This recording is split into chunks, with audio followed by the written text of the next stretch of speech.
Unboxing berikutnya, jenis, format, dan bentuk tulisan ilmiah. Ini diambil dari modul PPJFP alias Pelatihan Pembentukan Jabatan Fungsional Peneliti dari Lembaga Ilmu Pengetahuan Indonesia 2019 kalau nggak salah ini. Topiknya adalah penulisan dan publikasi ilmiah. Subtopik jenis, format, dan bentuk tulisan ilmiah. Indikator keberhasilan. Peserta mampu 1. Membedakan jenis, format, dan bentuk tulisan ilmiah dengan tepat. 2. Memilih jenis, format, dan bentuk tulisan ilmiah yang sesuai dengan hasil penelitiannya. 3. Menulis karya tulis ilmiah sesuai dengan jenis, format, dan bentuk tulisan ilmiah yang telah dipilih. Kita mulai. Jenis tulisan ilmiah. Tujuan dari setiap KTI adalah untuk memberikan kontribusi ilmiah yang baru dalam bidang keilmuannya. Kontribusi tersebut dapat berupa pelaporan A. Hasil litbang, atau B. Tinjauan, ulasan, kajian, dan pemikiran sistematis. Hasil litbang yang mengikuti kaedah metode ilmiah dengan uraian mengenai metodologi, hasil, dan kesimpulan. Atau tinjauan, ulasan, kajian, dan pemikiran sistematis. KTI dalam bentuk ini perlu memiliki pendekatan kajian yang objektif dan sistematis, serta studi literatur yang komprehensif. Sehingga karya tulis ilmiah tersebut, selain dapat memberikan informasi yang bersifat rangkuman dari hasil-hasil penelitian yang ada, juga dapat menarik sebuah benang merah mengenai arah kemajuan di bidang keilmuan tersebut, seperti pengetahuan yang belum dan perlu dipahami ke depannya. Format tulisan ilmiah. Karya tulis ilmiah juga dapat dipublikasikan dalam berbagai macam jenis penulisan, misalnya dalam format artikel ilmiah maupun kajian kebijakan, alias policy review. Pada prinsipnya, format penulisan ilmiah dapat berkembang seiring dengan perkembangan masa dan menyesuaikan dengan kebutuhan agar dapat membawa kebaruan bagi bidang keilmuan. Artikel ilmiah. Artikel ilmiah dengan format yang seringkali disebut makalah lengkap adalah tulisan ilmiah yang disusun berdasarkan analisis dan sintesis data hasil litbang dan atau tinjauan, ulasan, kajian, dan pemikiran sistematis yang belum pernah ditulis atau dipublikasikan oleh orang lain, serta topik yang dibahas berupa topik baru yang menambah informasi baru dan atau memperkuat temuan topik sebelumnya. Pada umumnya, artikel ilmiah memiliki sistematika sebagai berikut. Judul, nama dan alamat penulis, abstrak dan kata kunci, pendahuluan, metode, hasil dan pembahasan, kesimpulan, saran opsional, ucapan terima kasih, dan daftar acuan. Berarti ada 10 tuh. Judul, nama dan alamat penulis, abstrak dan kata kunci, pendahuluan, metode, hasil dan pembahasan, kesimpulan, saran opsional, ucapan terima kasih, dan daftar acuan. Wah, ini gimana cara ngafalinnya nih? JNAPM,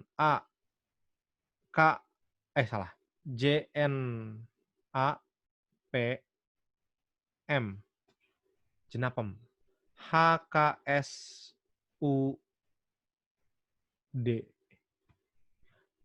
Jenapem,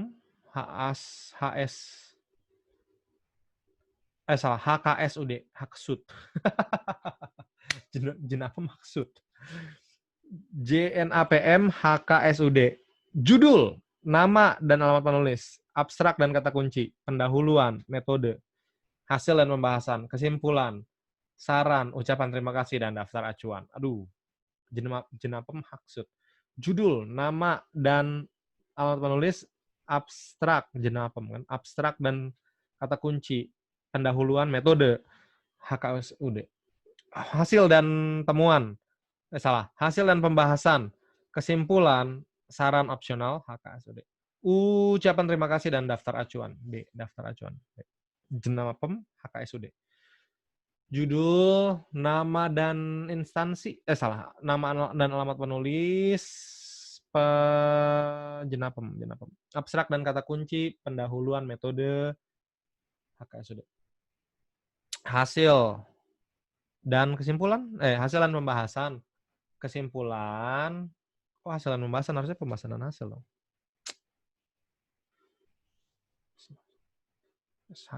Hasil dan pembahasan, kesimpulan, saran opsional, ucapan terima kasih, dan daftar acuan. Ulang ya, jenapem.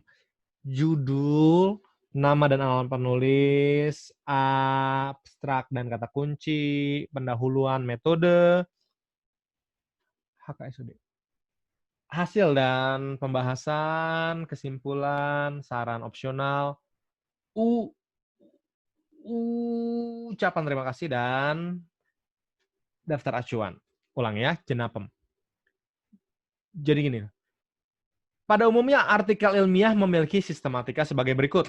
Judul, nama dan alamat penulis, abstrak dan kata kunci, pendahuluan, metode, hasil dan pembahasan, kesimpulan, saran opsional, ucapan terima kasih, dan daftar acuan. Ulangi. Judul, nama dan alamat penulis, abstrak dan kata kunci, pendahuluan, kemudian metode, lalu ada hasil dan pembahasan, kesimpulan, saran opsional, ucapan terima kasih, dan daftar acuan. Jenapem HKSUD. Beberapa majalah atau jurnal ilmiah mengadopsi alur yang sedikit berbeda dan lebih ringkas, yang seringkali disebut sebagai komunikasi pendek. Majalah atau jurnal ilmiah tersebut, seperti misalnya Kyoto Review of Southeast Asia, Nature, dan Science, memuat informasi penting dan memiliki nilai ilmiah tinggi serta perlu segera diketahui oleh dunia litbang, yang dapat berupa laporan awal yang ringkas dan independen serta berkontribusi secara signifikan dan relevan untuk dipublikasikan, atau tulisan sederhana tetapi lengkap dengan maksud untuk menjelaskan hasil dari investigasi suatu masalah atau penjelasan mengenai model atau hipotesis baru, inovasi metode, teknik, atau peralatan. Majalah atau jurnal ilmiah jenis ini memiliki sistematika yang hampir sama dengan makalah lengkap, namun formatnya dapat tidak mencantumkan kata-kata pendahuluan, hasil, dan sebagainya secara eksplisit, melainkan terkadang menggunakan topik bahasan sebagai subheading, dan menaruh bagian metode di akhir sebagai sisipan. Unik, lucu, menarik. Dalam majalah atau jurnal ilmiah di bidang medis juga terdapat artikel ilmiah yang dikenal dengan studi clinical case yang isinya memaparkan detail mengenai kondisi seorang pasien di mana kasus medis tersebut memberikan pengetahuan baru yang signifikan. Studi tersebut umumnya mendiskusikan kondisi, gejala, diagnosis, dan pengobatan akan suatu penyakit. Tulisan ilmiah dalam format clinical case dianggap sepadan dengan artikel ilmiah dan umumnya ditulis oleh peneliti atau praktisi medis yang sudah sangat berpengalaman. Gambar 4. Daftar isi sebuah edisi majalah ilmiah yang memuat beberapa artikel comment dengan sebuah artikel reply to comment. Kita lihat, technical comments. Comment on outburst flood at 1920 BCE, before Christ era, supports historicity of China's Great Flood and the Xia Dynasty. By Wen Xiangwu, Jun Hudai, Yang Chu, Quan Sengge, Science. 31 Maret 2017, 1382. Comment on outburst flood at 1920. Loh, kok ini sama? Tapi ini Jian Shuchan doang. Loh. Ini judulnya. Oh, ini comment. Comment, ya. Ada comment, ada response to comment. Apa tuh maksudnya? Artikel ilmiah yang telah dipublikasikan dalam perkembangannya dapat mendapat pengembangan dengan artikel lainnya yang berformat correction, comments, dan reply to comments yang melibatkan argumentasi secara ilmiah. Correction ditulis oleh peneliti yang sama untuk mengoreksi bagian dari tulisan ilmiah yang telah dipublikasikan. Artikel correction dapat memiliki format yang ringkas ataupun komprehensif yang dapat mengandung kontribusi ilmiah tersendiri di dalamnya. Artikel ilmiah yang telah dipublikasikan dapat ditanggapi oleh peneliti lain dengan artikel berformat comment untuk mengungkapkan kesangsian atas KTI yang telah dipublikasikan tersebut, baik dari aspek metode, hasil, maupun kesimpulan yang dibentuk. Artikel berbentuk comment kemudian perlu dijawab oleh penulis awal dengan artikel berformat reply to comment untuk menjawab kesangsian yang diungkapkan berdasarkan argumentasi ilmiah. Seringkali artikel berformat comment dan reply to comment disatukan dalam satu edisi. Sekarang, kajian kebijakan alias policy brief. Kajian kebijakan adalah tulisan yang dibuat atas respons terhadap suatu kebijakan yang dikeluarkan oleh suatu instansi pemerintah maupun non-pemerintah dengan tujuan untuk memberikan informasi dan pandangan lain bagi pengambil kebijakan dan pihak-pihak yang terkait atas kebijakan yang dibuat serta bagi masyarakat umum. Kajian kebijakan merupakan dokumen yang berdiri sendiri, memfokuskan pada satu topik dan tidak lebih dari 2 sampai dengan 4 halaman, atau berisi sekitar 1.500 kata. Sistematika dari kajian kebijakan adalah sebagai berikut. Ringkasan eksekutif, pendahuluan, pendekatan dan hasil, kesimpulan, implikasi dan rekomendasi. Berarti ini ada berapa nih? Ringkasan eksekutif, pendahuluan, pendekatan dan hasil, kesimpulan, implikasi dan rekomendasi. Ini ada 5 nih. Kalau disingkat RPPKI. Wah, menarik RPPKI. Ringkasan eksekutif, pendahuluan, pendekatan dan hasil, kesimpulan, implikasi dan rekomendasi. Ringkasan eksekutif, pendahuluan, pendekatan dan hasil, kesimpulan, implikasi dan rekomendasi. RPPKI. Ringkasan eksekutif, pendahuluan, pendekatan dan hasil, kesimpulan, implikasi dan rekomendasi. Adalah 5. Ringkasan eksekutif, pendahuluan, pendekatan dan hasil, kesimpulan, implikasi dan rekomendasi. Ringkasan eksekutif, pendahuluan, pendekatan dan hasil, kesimpulan, implikasi dan rekomendasi. RPPKI ya. Ringkasan eksekutif, pendahuluan, pendekatan dan hasil, kesimpulan dan implikasi dan rekomendasi. Ringkasan eksekutif alias executive summary, pendahuluan alias introduction, pendekatan dan hasil alias approaches and results, kesimpulan alias conclusion, implikasi dan rekomendasi. Nah, ini mah tinggal diterjemahin aja, implications and recommendations. Ringkasan eksekutif alias executive brief. Executive summary, pendahuluan alias introduction, pendekatan dan hasil alias approaches and results, kesimpulan alias conclusion, implikasi dan rekomendasi. RPPKI. Ringkasan eksekutif alias executive summary, pendahuluan alias introduction, pendekatan dan hasil alias approaches and results, kesimpulan alias conclusion dan implikasi serta rekomendasi. Dalam penulisannya, kajian kebijakan sebaiknya mempertimbangkan hal-hal sebagai berikut. Untuk siapa kajian kebijakan dibuat? Seberapa dalam pemahaman pembaca akan topik yang ditulis? Seberapa terbuka pembaca akan pesan yang akan disampaikan? Penulis juga harus mempertimbangkan bagaimana cara untuk menyentuh pembaca dengan memperhatikan pertanyaan yang perlu dijawab, topik yang menjadi ketertarikan alias interests, dan perhatian alias concerns pembaca, serta pendekatan segmen yang spesifik. Menggunakan kekuatan persuasi dengan mendeskripsikan urgensi dari situasi yang ada, serta memperhatikan nilai atau keuntungan yang akan ditawarkan untuk pembaca. Dalam hal pemilihan konten atau isi, sebaliknya memilih satu fokus yang spesifik dengan mendefinisikan tujuan, mengidentifikasi poin utama untuk mendukung tujuan, dan menyaring poin-poin agar hanya menampung informasi yang esensial. Bentuk tulisan ilmiah.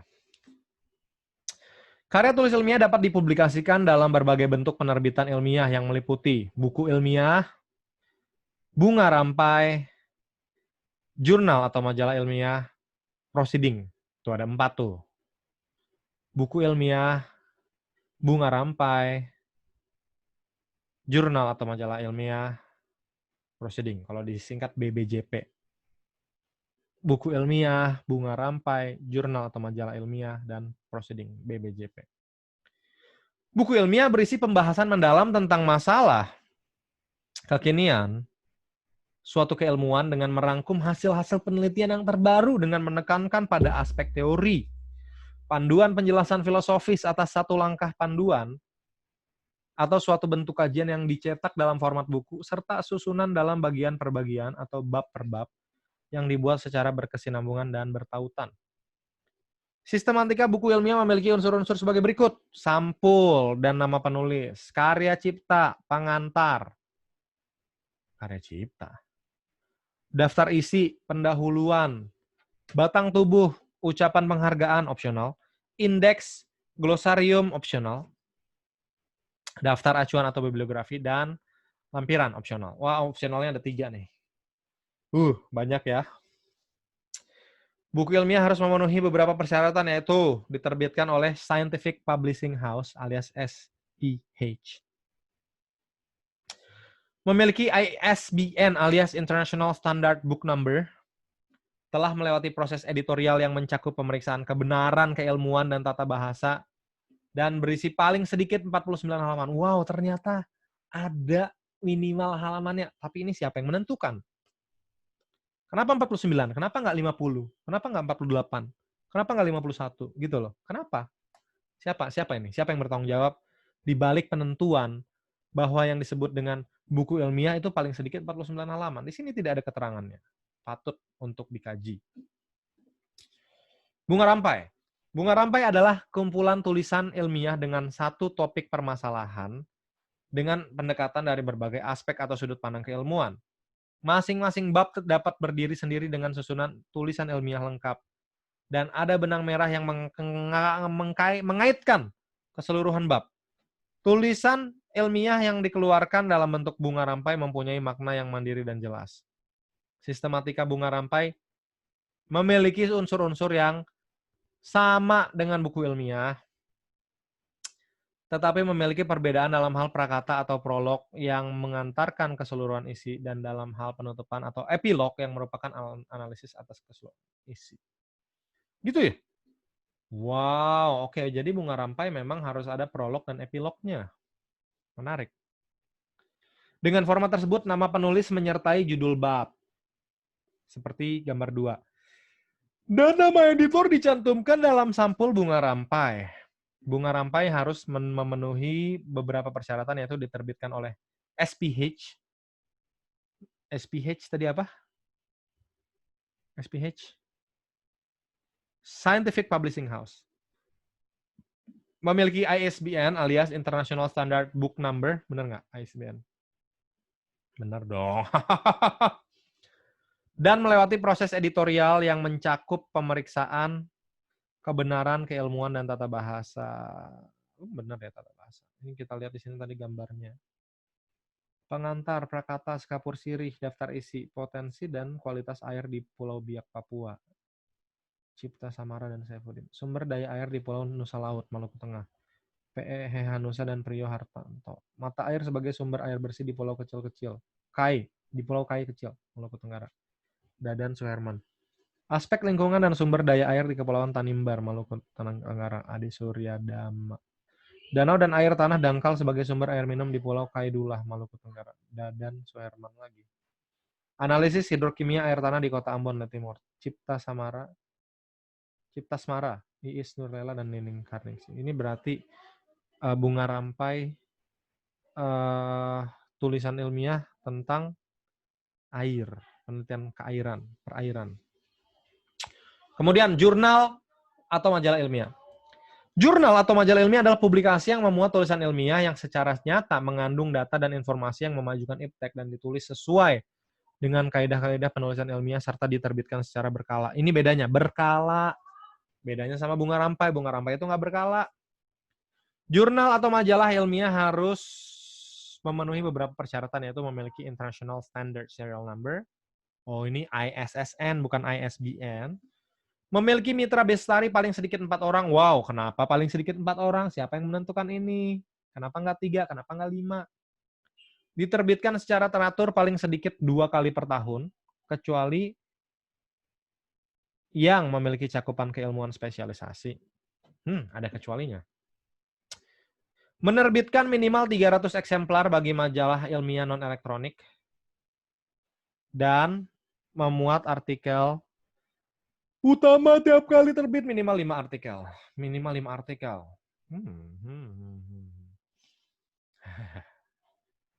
Tunggu, ini apa sih? Menerbitkan minimal 300 eksemplar. Menerbitkan maksudnya secara cetak gitu?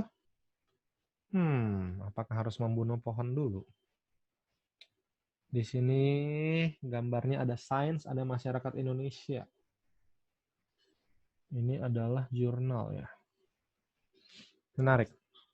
Proceeding adalah kumpulan tulisan ilmiah yang diterbitkan sebagai hasil suatu pertemuan ilmiah. Oke, pertemuan ilmiah ya. Proceeding harus memenuhi beberapa persyaratan, yaitu mencantumkan tema dan institusi pelaksana seminar, memiliki paling sedikit 2 orang editor, telah melalui proses editing dan memiliki ISSN untuk seminar berkala, dan ISBN untuk seminar tidak berkala. Wow. Oke, kecuali seminar internasional. Ada kecualinya. Apa nih makna dari kekecualian ini? Rangkuman, setiap karya tulis ilmiah bertujuan untuk memberikan kontribusi ilmiah yang baru dalam bidang keilmuannya, dalam bentuk pelaporan hasil litbang atau tinjauan, ulasan atau review, kajian, dan pemikiran sistematis. Berdasarkan formatnya, tulisan ilmiah dapat dituangkan sebagai artikel ilmiah yang dapat memiliki format makalah lengkap, komunikasi pendek, clinical case, atau pengembangan dalam bentuk correction, comment, reply to comment, dan kajian kebijakan.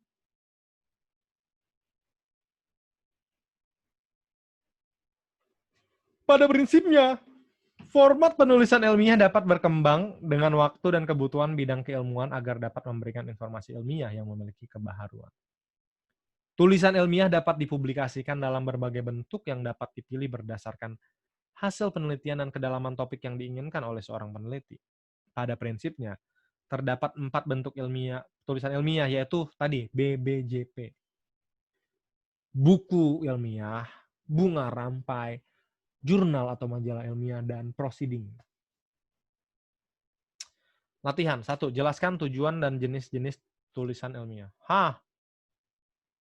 Oke, tujuan dari tulisan ilmiah adalah untuk mempublikasikan sebuah karya ilmiah kepada masyarakat ilmiah, kepada masyarakat, dan kepada pengambil kebijakan. Jenis-jenisnya tadi ada 4 itu tadi, BWJP, buku ilmiah, bunga rampai, jurnal atau majalah ilmiah, dan proceeding. Sebutkan format-format tulisan ilmiah. Loh, ini apa bedanya tadi tujuan dan jenis-jenis tulisan ilmiah dengan format-format? Waduh, berarti salah dong. Tujuan dan jenis-jenisnya tadi apa? Jurnal atau majalah? Salah.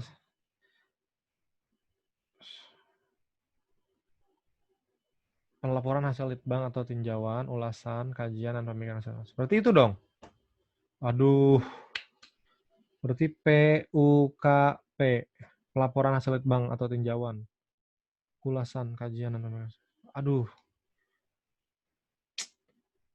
Ada jenis, ada format, ini gimana sih? Heran gue. Pelaporan hasil litbang atau tinjauan. Ulasan. Kajian. Dan pemikiran sistematis.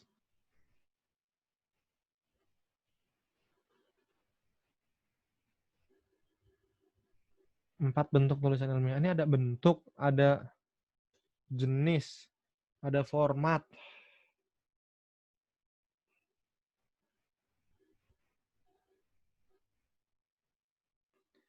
Jelaskan beberapa aspek yang perlu diperhatikan.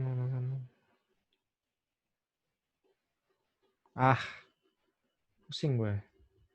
Oke ya, ini menarik pertanyaan-pertanyaan ini.